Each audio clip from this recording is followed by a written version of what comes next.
Today, we're diving into a Newsweek article from June 4th titled "Images Show Power Plant Nears Completion at World's Biggest Construction Site," which spotlights Neom Green Hydrogen Company's plant in Saudi Arabia. First, we'll unpack the article's insights into this groundbreaking project's progress and economics. Then, we'll explore the broader implications of Neom's full hydrogen development, digging into how they plan to use the hydrogen, their export ambitions, the portion earmarked for Neom itself, and other key details like job creation and environmental impact. All this on today's Hydrogen Podcast. The Newsweek article offers a vivid snapshot of the Neom Green Hydrogen Company's plant, part of Saudi Arabia's $500 billion Neom megaproject. Located in Oxagon, Neom's industrial hub, this $8.4 billion facility is billed as the world's largest hydrogen production plant, a joint venture between Neom, Aqua Power, and Air Products. The article showcases images of the plant at 80% completion as of June of this year, on track for a full operational date by late 2026, with key equipment like wind turbines installed. The plant integrates 4 gigawatts of renewable energy, 2.2 gigawatts from 5.6 million solar panels, and 1.6 gigawatts from 250 wind turbines to produce 600 tons of hydrogen daily via electrolysis, converted into 1.2 million tons of ammonia annually for export. This scale could power 20,000 hydrogen fuel cell buses yearly and reduce CO2 emissions by up to 5 million tons annually, equivalent to removing 1 million cars from the road. Economically, the project's $8.4 billion cost is financed by $6.1 billion in non-recourse loans from 23 banks and $2.3 billion in equity from the partners, certified as a green loan by S&P Global. Air Products is the exclusive off-taker and has a 30-year contract for all ammonia produced, ensuring market stability. Electrolyzers at $1,000 to $2,000 per kilowatt and renewable infrastructure at $3 to $4 billion drive the high cost, with hydrogen production via electrolysis costing $4 to $6 per kilogram due to electricity prices of $50 to $100 per megawatt hour, this per Bloomberg NEF. This compares to $1 to $2 per kilogram for hydrocarbon-derived hydrogen via steam methane reforming, which emits 10 to 12 kilograms of CO2 per kilogram of hydrogen without CCS, this per DOE and IEA estimates. The article notes market risks, citing a Bloomberg report that only one buyer is committed, prompting NGHC to explore local demand within Saudi Arabia to avoid slowing development. Technologically, the plant leverages ThyssenKrupp's electrolysis, Air Products' air separation for nitrogen, and Haldor Topsoe's ammonia synthesis, integrated at an unprecedented scale.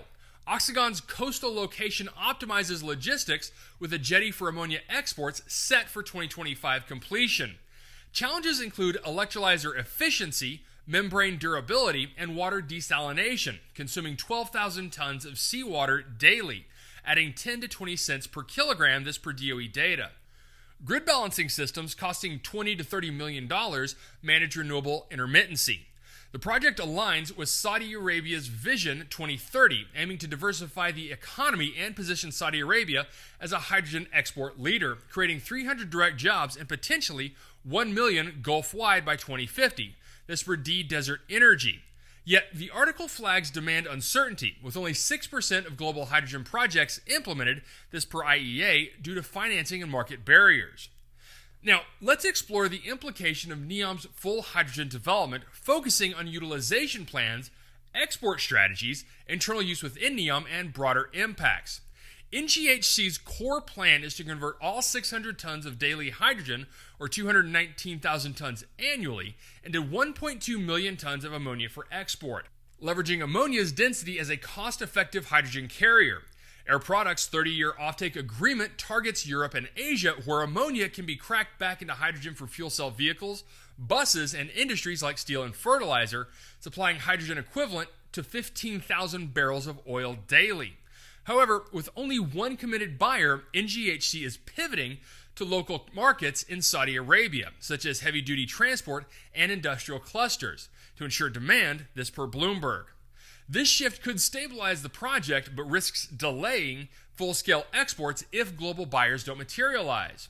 Export strategies are pivotal, with the Oxagon jetty facilitating ammonia shipments to Europe, where demand for low CI hydrogen is projected to hit 10 million tons by 2030, this per the IEA. Transport costs at 50 cents to $1 per kilogram of hydrogen equivalent enable ammonia delivery at $1,000 to $1,500 per ton, which is competitive with gray ammonia at $800 to $1,200 per ton per Bloomberg NEF. CEO Wissam Al-Ghamdi emphasized the plant's design for all markets, with Air Products ensuring EU-compliant carbon-free certification. Yet Europe's high electrolytic hydrogen costs and subsidy dependence, like the EU Hydrogen Bank's €992 million, could limit uptake unless prices drop to $2 to $3 per kilogram by 2030, this per Bloomberg NEF. Asia, particularly Japan and South Korea, which is a key target, with fuel cell vehicle markets projected to consume 5 million tons of hydrogen by 2030, this per IEA. NGHC could capture 10 to 15% of this, generating $2 to $3 billion annually if prices stabilize. Internal use with Neom is secondary, with 10 to 20% of the plant's hydrogen output, roughly 20,000 to 40,000 tons annually, potentially allocated for local applications, per DOE estimates. Neom's Oxagon hub and the Line City aim for carbon neutrality, using hydrogen for power generation, fuel cell buses, and industries like cement and steel.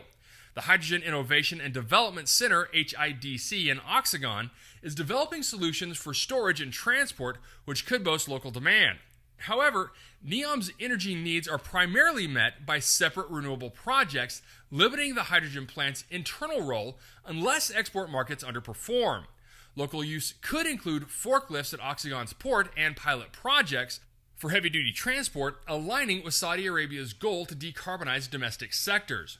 Economically, NGHC could reshape Saudi Arabia's energy landscape, supporting Vision 2030's $10 billion hydrogen investment, including the Public Investment Fund's Energy Solutions Company.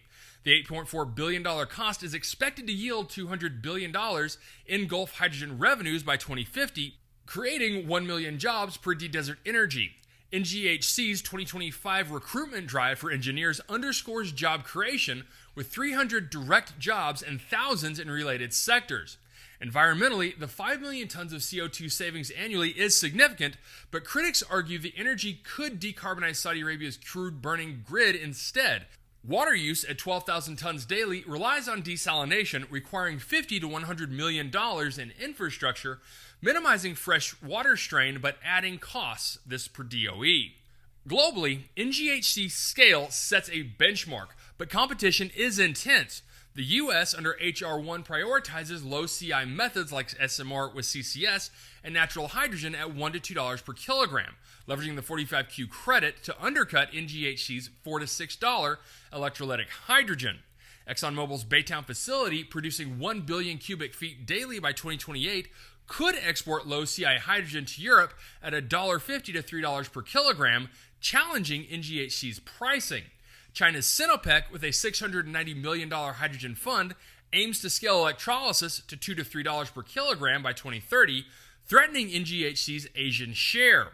To compete, NGHC must secure 2 to 3 additional buyers by 2026, reduce costs via AI-optimized electrolysis, and leverage Saudi Arabia's low-cost renewables. The HIDC could drive innovations like solid-state storage, cutting transport costs by 10 to 20% per DOE, positioning NGHC to generate $5 to $7 billion annually by 2035, decarbonizing 50 to 100 million tons of CO2 across transport and industry, this per Bloomberg NEF. For the U.S., NGHC's progress underscores the urgency to scale low CI production, with pilots like Coloma's natural hydrogen and Monolith's methane pyrolysis offering cost advantages. Global hydrogen demand could hit 150 million tons by 2030, and NGHC's success depends on building a commodity market, as only 6% of projects are implemented. All right, that's it for me, everyone. If you have a second, I would really appreciate it if you could leave a good review on whatever platform it is that you listen to. Apple Podcasts, Spotify, Google, YouTube, whatever it is. That would be a tremendous help to the show. And as always, if you ever have any feedback, you're welcome to email me directly at info@thehydrogenpodcast.com. So until next time, keep your eyes up and honor one another.